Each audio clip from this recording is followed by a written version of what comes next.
दोस्तों, मेरी आज की कहानी का शीर्षक है 20 की गिनती।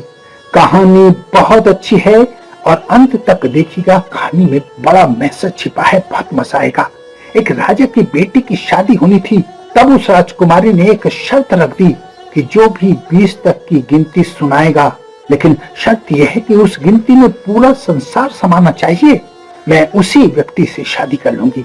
राजा ने आसपास के राज्यों में पत्र भिजवा दिया कि जो भी राजकुमार हमारी बेटी राजकुमारी को 20 तक की गिनती सुना देगा, हमारी बेटी उसी से शादी कर लेगी।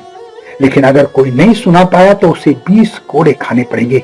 बहुत योग्य राजकुमार उस स्वयंवर में आए। राजा ने अच्छे खाने का पकवान का इंतजाम किया। सब खाने का मजा लूट रहे थे। तभी स्वयंवर शुरू होता है। एक से एक बढ़कर राजकुमार आते हैं और 20 तक की गिनती सुनाते हैं। इस पर राजकुमारी संतुष्ट नहीं होती है और प्रत्येक राजकुमार को 20 कोड़े खाने पड़ते हैं। कुछ नवयुवक राजकुमार बड़े गुस्से में आ जाते हैं। वो कहते हैं राजकुमारी पागल हो गई है, ये शादी वादी कुछ नहीं कर रही है, बल्कि हम लोगों को पिटवा कर मजे लूट रही है। ये सब नजारा वहां का हलवाई जिसने पकवान तैयार किए थे देख रहा था और मुस्कुरा रहा था और राजकुमारी से बोला, आप सब महामूर्ख हैं, आपको 20 तक की गिनती नहीं आती है। इस पर गुस्से में राजकुमारों ने कहा, अगर तुम्हें आती है तो तुम क्यों नहीं सुना देते। हलवाई ने कहा, ये स्वयंवर मेरे लिए नहीं है, ये राजकुमारों के लिए है। मैं अगर सुना भी दूं तो मेरा क्या फायदा।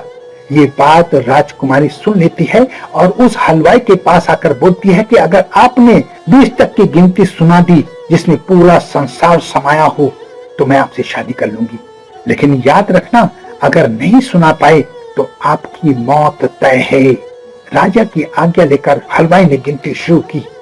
हलवाई ने कहा, 1 भगवान, 2 पक्ष, 3 लोक, 4 युग, 5 पांडव, 6 शास्त्र, 7 वार, 8 खंड, 9 ग्रह, 10 दिशा, 11 रुद्र, 12 महीने, 13 रत्न, 14 विद्या, 15 तिथि, 16 श्राद्ध, 17 बृहस्पतिवार, 18 पुराण, 19वीं तुम और 20वां मैं। ये सब सुनकर सब हक्के बक्के रह गए। राजकुमारी हलवाई से शादी कर लेती है। दोस्तों, इस 20 गिनतियों में संसार की सारी वस्तु मौजूद हैं। यह शिक्षा से बड़ा तजुर्बा है। तो ज्ञान ऐसा अर्जित कीजिए जो काम आए। आशा है मेरी कहानी आपको पसंद आएगी। अपना बहुत ध्यान रखें, हंसते रहें, मुस्कुराते रहें, खुश रहें। धन्यवाद।